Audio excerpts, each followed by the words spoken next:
In October of 2024, a post appeared on the Salem-Keizer Community Facebook page. It read, "Who do I call about a kitten stuck in a hole?" and included a video.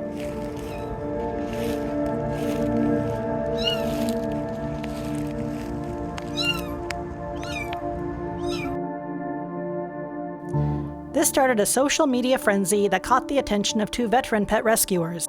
I am Cassie Farm. I'm Mike Morrow. And I do a lot of trapping of lost dogs mostly, but I do help with cats. Volunteer and board member at Friends of Felines.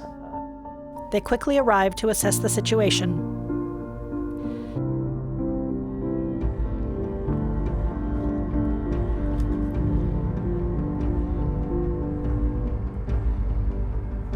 Wow, it's so far down. It's a little ways down.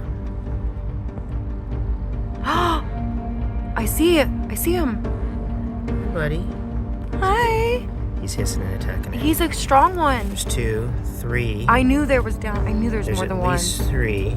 I knew there was. They're going to be a little feisty to take to rescue. Oh my god. And that's so far down. Yeah, we're about to measure it. Okay. Oh, there's the baby. He Oh. looks like he might be willing to climb out. I know that one. There's one that's surely strong that wants to come out. I know. Oh, look at it. He's hissing a little bit. Yeah, I heard him spit at it. Okay, here's the truth. Oh my gosh.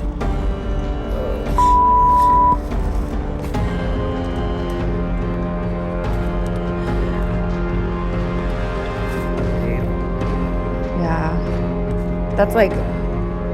Is it straight down too? I can't tell. I think it may be.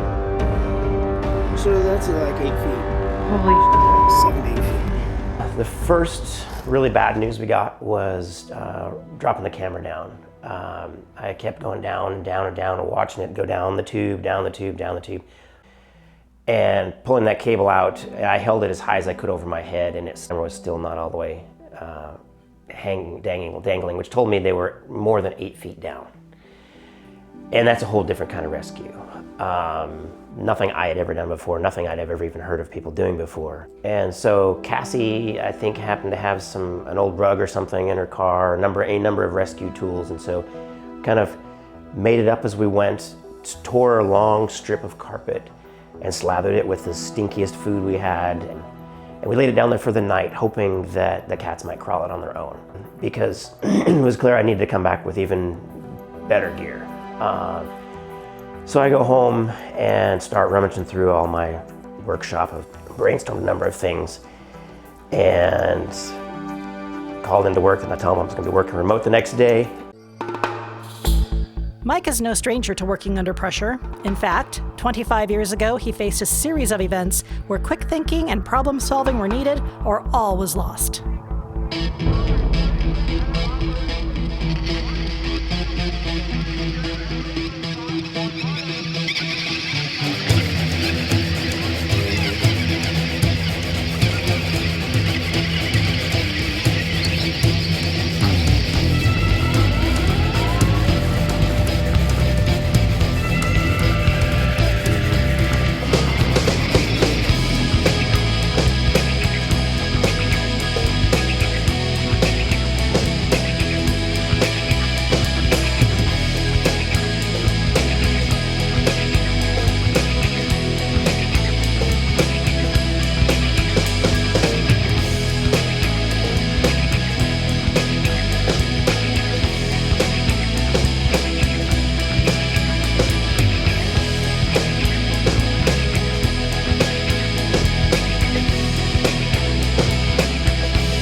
And meanwhile, Cassie also had some trail cams, which is what they use a lot with dog rescues. We set up my trail camera overnight so we can kind of monitor if a kitten were to come out or if like mom or dad came back to it.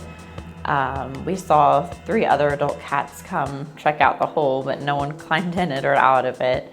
And basically showed up bright and early with Cassie, and we started.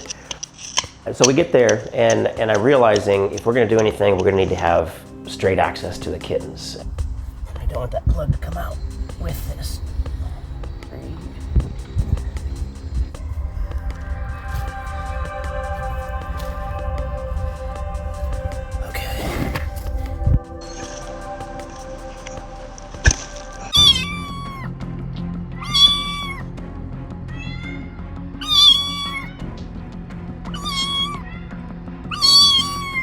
So I had brought a number of things, poles, and I'm trying to invent things in my head of how we might be able to get these cats out. Maybe make a little basket like they did with baby Jessica, if anybody remembers that. So luckily we're in Polk County, so I called the animal control officer, Jody. I work with her often on dog stuff, and I was like, hey, can you come help us with kittens? We need your catch pole. She was there in like 15 minutes. So she lent us her catch pole, but it's only 5 feet, and the kittens were 8 feet down. So we had to figure out, okay, how do we extend that? But you have to be able to pull the cable through it. So we hooked like 2 dog leashes back to back to the cable, and then ran it through the pipe, duct taped that. And then Mike duct taped his camera to it, and we stuck it down in the hole. And it wasn't long after going down with some food on the end of it that the first kitten was kind of in a position for me to snare.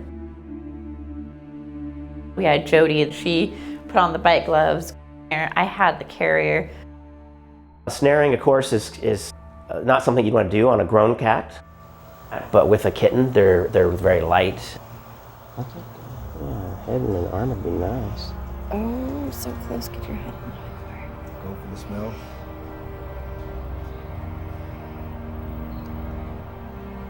Oh, I'm stuck. The pipe won't come out. So look in the food, that's good. Right? I always get used to this thing.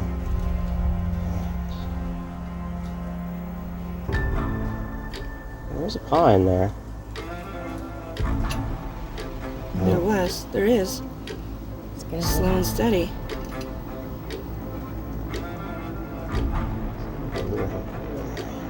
So you're the expert here. When was... Slow. It's in there. Just go very slow. No, his paw's under it. I see it now. It is.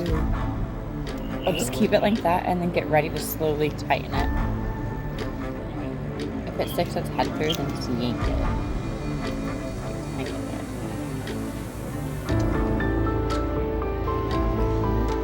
Almost. He's got to get his foot.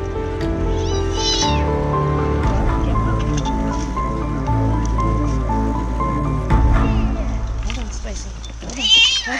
Hold on. I do not have it. Whenever you're ready. Yeah. Good job, dude. 1 down. 10 to go.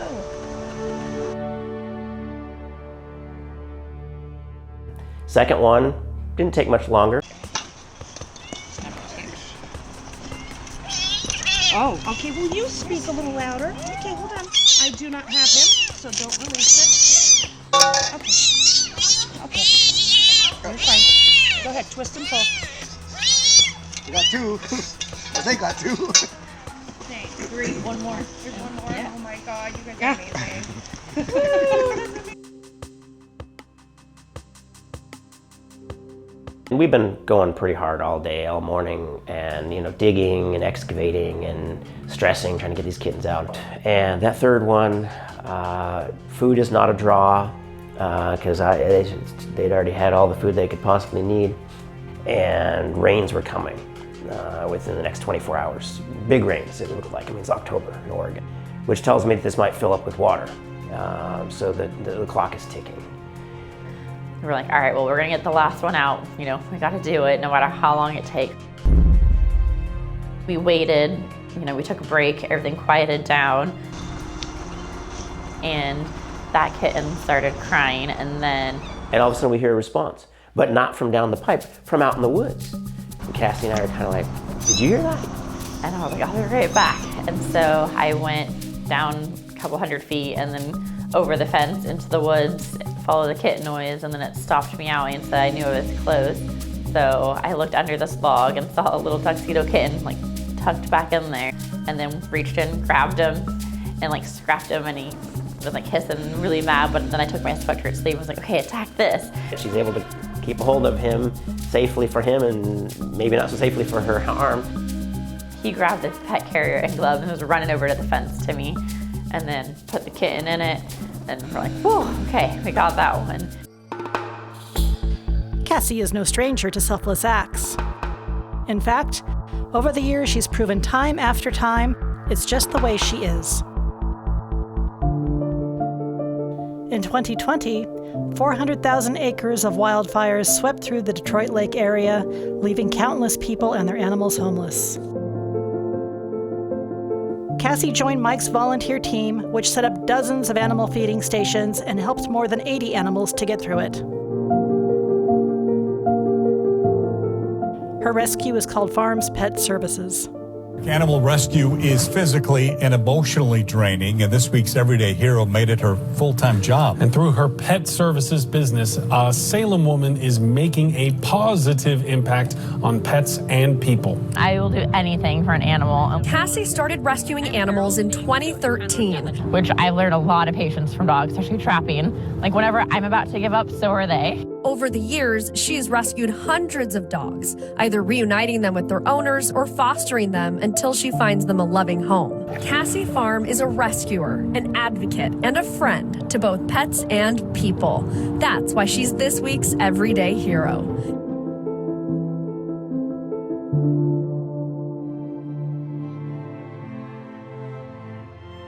And he was settling down in the carrier. I'm like, all right, we'll get the next one out. And then we got the last one out within like a half an hour.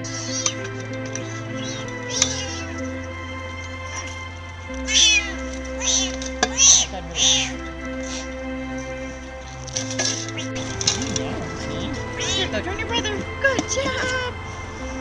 Yeah. Good job, man. They were super happy to be with each other. And I mean, the three sisters are like the calico-y ones, and he's a tuxedo, but they're the same age, and they were talking to each other, so we definitely knew they were litter mates. Got a bonus one. Are you okay? I'm sorry. It felt really good to get those cats out and see them.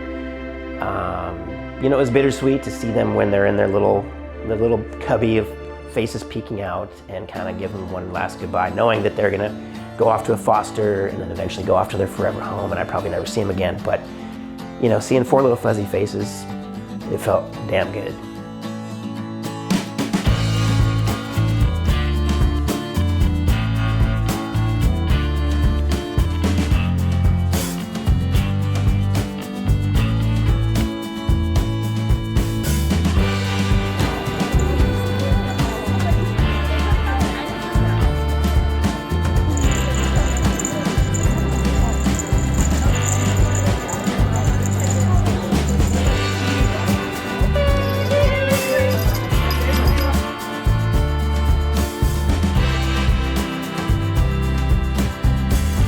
There we go. That's great.